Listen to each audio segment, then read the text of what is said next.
terminal diagnosis can flip someone's entire world upside down. Imagine you're in your roaring 20s, at the peak of your life, and all of a sudden, you get a diagnosis. It's cancer, it's stage 4, and it's terminal.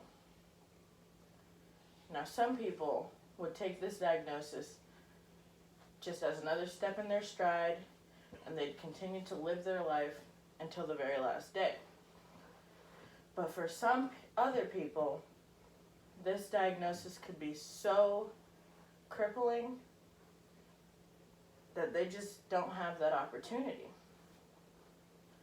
Certain diseases that would result in a terminal diagnosis can leave someone so physically and mentally handicapped that they can't even leave their hospital bed if they wanted to.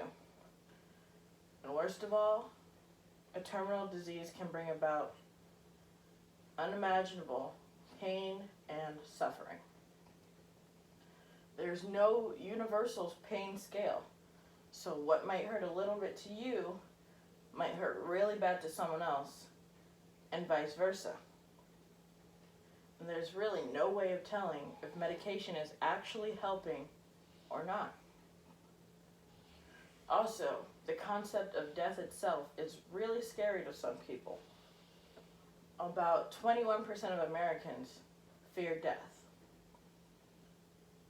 And a good example of this would be, like I said earlier, a 20-something-year-old who thought they had their whole life ahead of them, 70, 80 years, and all of a sudden they have 6 months to a year at most. The scary thing about death seems to be that it's so unpredictable. You know it's going to happen because it happens to everyone. You just don't know when and you don't know where. And that's the part that puts the most fear in people. There's a simple solution that could ease pain, fear, and stress around the death of those with a terminal diagnosis. And that is called physician-assisted death. Now, what is that? It's when a doctor prescribes a concoction of medication to a patient that's been given a terminal diagnosis, and the disease itself is too painful and far too severe to continue to live with. It's known in many other places as euthanasia, death with dignity, and physician-assisted suicide. It's legal in a few countries right now, and it's legal in 9 states. In the 9 states that it is legal in, it's reserved only for patients who have a terminal diagnosis with less than 6 months to live. Like I said earlier, 21% of Americans fear death. And with physician-assisted death, a person with a terminal diagnosis has more control over their situation because they get to pick when, where, the circumstances, and who they're surrounded with at their time of death, instead of it just coming randomly whenever their body decides. They get to worry more about how they want to spend their last moments and with who, instead of being struck with fear that at any moment they won't wake up. It also indirectly helps those in need of organs. Now, if a person is given 6 months to live and they have a terminal diagnosis, but by the 2nd month, there's no medicine helping their pain, and they're just suffering so much and they decide that they don't want to live anymore, that saves them 4 months of suffering, and it also saves someone 4 months of waiting for an organ donor. And 4 months for someone who needs an organ could be the difference between life or death.